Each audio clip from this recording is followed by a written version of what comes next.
आपके अनार के बगीचे में क्या पौधे की पत्ती आदि जल के गिरती है?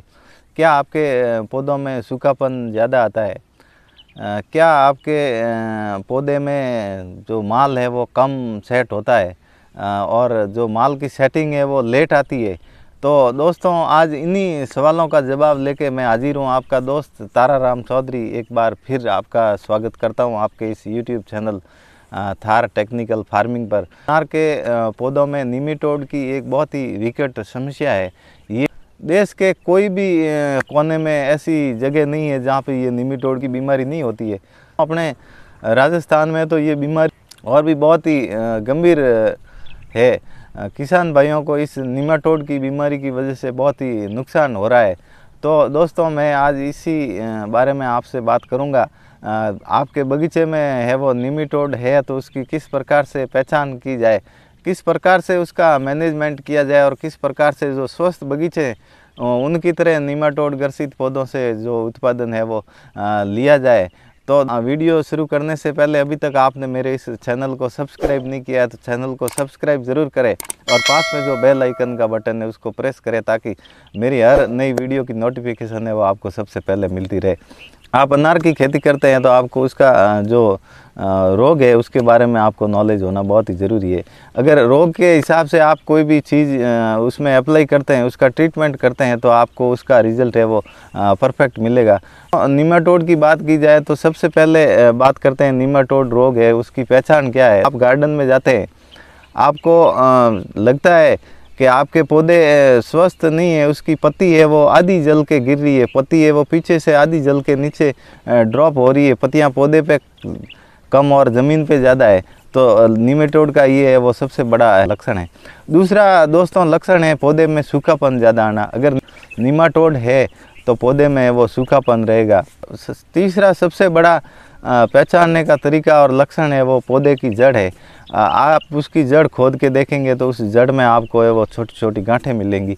ये गांठें है वो सूत्रकृमि की है। दोस्तों, निमेटोड एक ऐसा जीवाणु है जो ज़मीन में ही रहता है और ये जड़ों को नुकसान पहुंचाता है। ये एक ऐसा जीवाणु है जो पौधे की नई रूट जड़ होती है उस जड़ के अंदर घुस जाता है और अंदर घुस के अपने अंडाणु है वो उस जड़ में दे देता है, जिससे गांठें बन जाती है।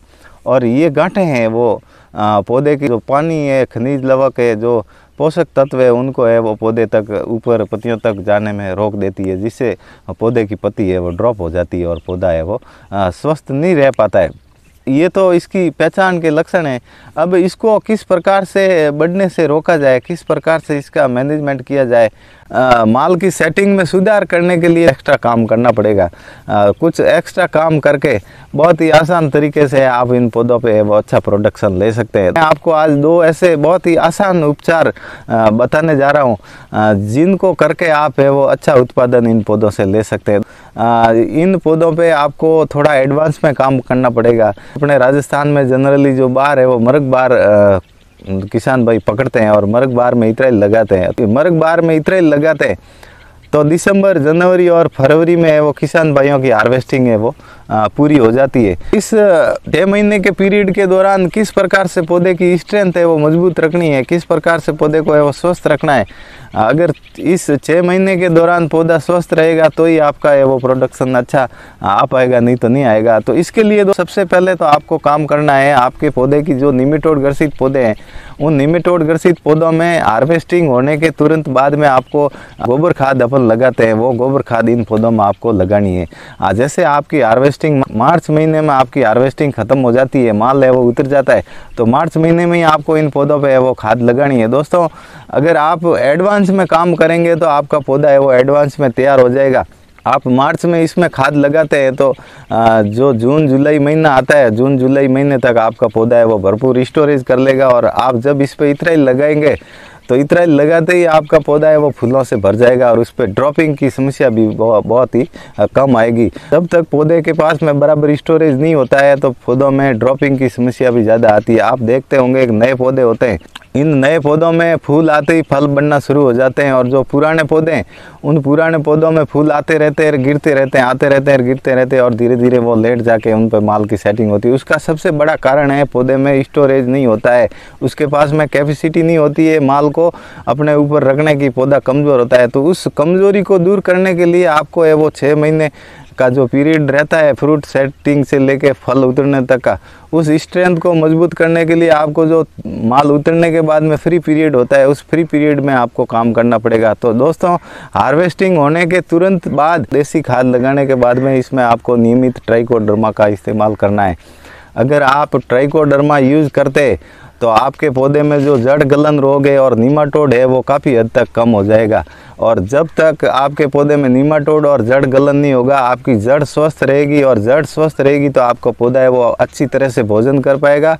पौधे को जो ज़मीन से पोषक तत्व मिलते हैं उसमें कोई रुकावट नहीं होगी, और आपके पौधे में भरपूर स्टोरेज हो जाएगा। तो सबसे पहला काम करना है आपको, माल उतरते ही उसमें देसी खाद देनी है। देसी खाद देने के बाद में 3 महीने का जो फ्री पीरियड है उसमें आपको ट्राइकोडर्मा का घोल है वो यूज़ करना है। उस पीरियड में आपको कोई तरह का इंसेक्टिसाइड और फंगिसाइड काम में नहीं लेना है। 3 महीने या 2.5 महीने आप ट्राइकोडर्मा का उपयोग करते हैं, तो जब आपके इथराइल लगाने का पीरियड आता है, जब मरक बार आती है, इस मरक बार में आप जब दूसरे किसान भाई स्वस्थ बगीचों में बेसल डोज लगाते हैं, डीएपी, एमओपी वगैरह, नीमखल, तो वो टाइम में आप भी इसमें डीएपी, एमओपी वगैरह दे सकते हैं। और डीएपी, एमओपी बेसल डोज लगाने के बाद में आप इसमें ट्राइकोडर्मा बंद कर सकते हैं।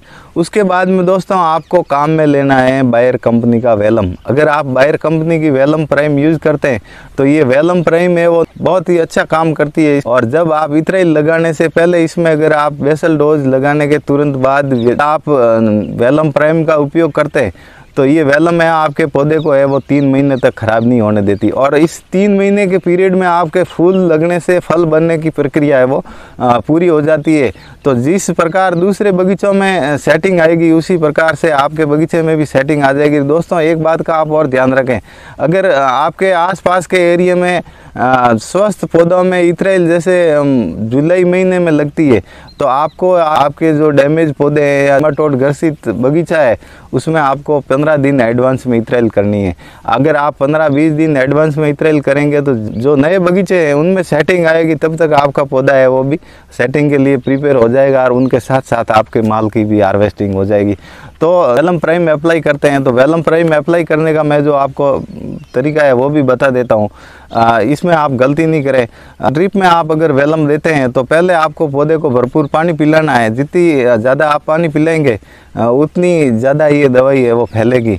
तो पहले आप 1 दिन पहले पौधे को अच्छे तरीके से पानी पिलाएं, और दूसरे दिन वापस जब आप पौधे को पानी पिलाना शुरू करते हैं तो उससे पहले आपको है वो वेलम ड्रिप में देनी है, और उसके बाद में फुल पानी चलाना, जिससे जितनी पौधे की जड़ का दायरा है उस जड़ के दायरे में ये वेलम है पूरी तरह से फैल जाएगी। जितने दायरे में वेलम रहेगी उतनी 3 महीने तक जड़ खराब होने नहीं देगी, और 3 महीने में आपके माल की अच्छी सेटिंग आ जाएगी।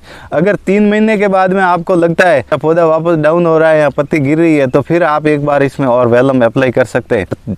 जब 3 महीने के बाद में आप वेलम अप्लाई करेंगे तो इस 3 महीने 3 + 3 6 महीने के पीरियड के दौरान आपकी हार्वेस्टिंग है वो वापस ख़त्म हो जाएगी, माल है वो उतर जाएगा और पौधा फ्री हो जाएगा। पौधा फ्री होते ही फिर आपको वही प्रोसेस शुरू करना है। देसी गोबर खाद लगाते हैं वो गोबर खाद लगानी है, और उसके साथ में आपको ट्राइकोडर्मा शुरू करना है। तो ट्राइकोडर्मा का इस्तेमाल करते हैं तो ट्राइकोडर्मा के साथ में कोई फंगिसाइड, इंसेक्टिसाइड का उपयोग नहीं करें। अगर आप फंगिसाइड वगैरह कोई यूज़ करते हैं तो ट्राइकोडर्मा देने का कोई मतलब नहीं है। ट्राइकोडर्मा के जो जीवाणु है वो निष्क्रिय हो जाते हैं, वो अपना काम नहीं कर पाते और आपको अच्छा रिजल्ट नहीं मिल पाता है। तो इस प्रकार जो मैंने शेड्यूल बताया उसके हिसाब से अगर आप काम करते हैं तो आपको 100% रिजल्ट मिलने की संभावना रहती है। आप तो इस प्रकार आपका जो बगीचा है वो अच्छा उत्पादन है वो देगा। तो जो मैंने जानकारी दी है अगर आपको अच्छी लगी हो तो कमेंट करके ज़रूर बताइएगा, और इस वीडियो को अपने दोस्तों में शेयर कीजिए ताकि जो किसान भाई इस बारे में इस बीमारी से परेशान है तो उनको भी लाभ मिल सके, और वीडियो को लाइक करें। बहुत बहुत धन्यवाद।